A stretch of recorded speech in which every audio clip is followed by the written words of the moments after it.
இதுதான் முறை. என்ன முறை? இயேசுவிடத்தில் வருகிறது. சீடர்கள்லாம் போட்டேன், ஏன் நான் வரேன், எல்லோரும் இருக்கிறாங்க, வெக்கமாக இருக்கிறது. என்ன அந்த மனநிலையை மாற்றிவிட வேண்டும். உண்மையாக இயேசு என்னை சந்தித்தார். ஏன்னா எத்தனையோ வருடங்கள் திரைக்கு பின்னால் இருந்த ஜனங்கள்லாம் உண்டு. ஆனால் இந்த இரவு வேளை கர்த்தர் வெளிச்சத்துக்கு கர்த்தர் கொண்டு வரப்போகிறார். உங்களுடைய பழைய வாழ்க்கையை முடிந்தது. இப்பொழுது ரட்சிப்பின் வஸ்திரம் தரிக்கப்படுகிறது. இந்த இடத்துல வேதம் சொல்கிறது, வஸ்திரம் தரித்து. இந்த வஸ்திரம் யார் கொடுத்தார்கள்? சீடர்கள் கொடுத்தார்கள் என்றெல்லாம் இல்லை, வஸ்திரம் தரித்திருக்கிறான்.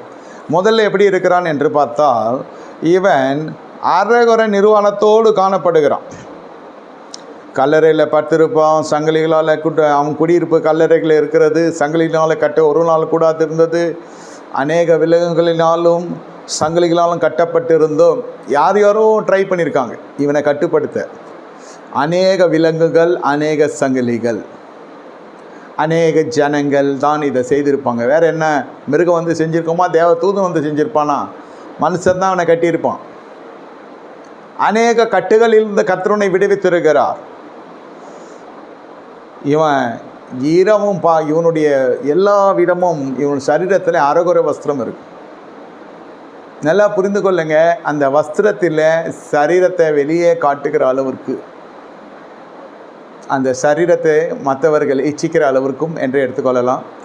ஏதோ ஒரு விதத்தில் வஸ்திரம் உங்களிடத்தில் நான் விட்டு விடுகிறேன். நியாயமாக நீங்கள் எப்படி உடுத்த முடியுமோ அப்படி உடுத்தினா போதும். இந்த கலர் தான் அந்த கலர் தான் நான் சொல்ல விரும்பலை. உங்களுக்கு தெரியும், அந்த கலர் சைக்காலஜியெல்லாம் நம்ம சொல்லியிருக்கோம் எத்தனையோ பிரசங்கங்களில். இங்கே வஸ்திரம் தரித்திருக்கிறான். முதல்ல வஸ்திரம் தெரியாதவனா இருக்கிறான். ஆவிக்குரிய பகுதியில் வஸ்திரம் தரிக்காது இருக்கிறது எப்பொழுது என்று கேட்டால், பிசாசு ஏவாளருக்கு வந்து பேசுகிற பொழுது அந்த கனி சாப்பிட்டு விடுகிறான். அந்த கனியை சாப்பிட்ட உடனே அவர்கள் நிர்வாணிகள் என்று அறிய ஆரம்பிக்கிறாங்க. அது வரைக்கும் வஸ்திரம் இல்லை. மேலே தேவ மகிமை மூடுது. மகிமை எங்கே போச்சோ தெரியல, எழுந்துட்டாங்க. தேவ சாயல் அற்ற ஜனங்களிடத்தில் நீ ஐக்கியம் இருக்கிற பொழுது நிர்வாணி தான். தேவனோடு ஐக்கியப்படுகிற பொழுது தான் அந்த நிர்வாணம் மூடப்படும்.